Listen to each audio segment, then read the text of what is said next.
கர்த்தருடைய நாமம் மகிமைப்படுவதாக. சங்கீதம் 1:2 கர்த்தருடைய வேதத்தில் பிரியமாய் இருந்து இரவும் பகலும் அவருடைய வேதத்தில் தியானமாய் இருக்கிற மனுஷன் பாக்கியவான் என்று கர்த்தருடைய வேதம் சொல்லுகிறது. அநேகர் வேதத்தை வைத்து இருப்பார்கள்.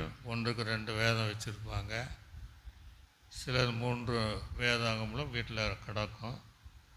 ஆனால் வேதத்தை வாசிக்கிறதில்ல, தியானிக்கிறதில்ல.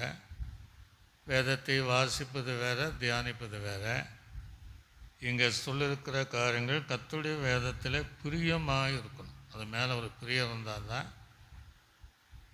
இரவும் பகலும் அவருடைய வேதத்தை தியானிக்கிற மனுஷன் அவன் பாக்கியவான், அவன் ஆசீர்வதிக்கப்பட்டவன், பேர் பெற்றவன், மேன்மையை பெற்றுக்கொள்கிறவன், பெருமைக்குரியவன்.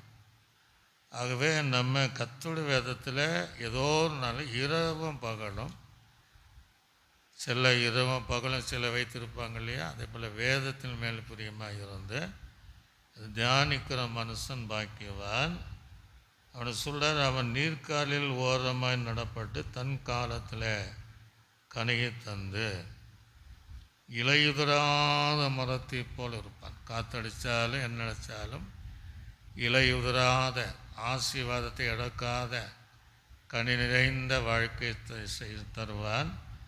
அவன் செய்வதெல்லாம் எந்த காரியம் எடுத்தாலும், எந்த இடத்திற்கு போனாலும் அந்த காரியங்கள் அவனுக்கு வாய்க்கப்படும் என்று கர்த்தர் சொல்லு. தீர்மானம் பண்ணுங்க. வேதம் கையில் இருக்குது.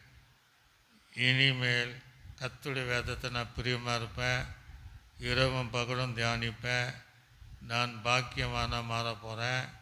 கர்த்தரது வார்த்தையின்படி என்னையும் நீர்க்காலில் ஓரமாய் நடப்பட்டு தன் காலத்தில் கனி தந்து இலையுதிராத மரத்தை போல என்னை மாற்றுவார்.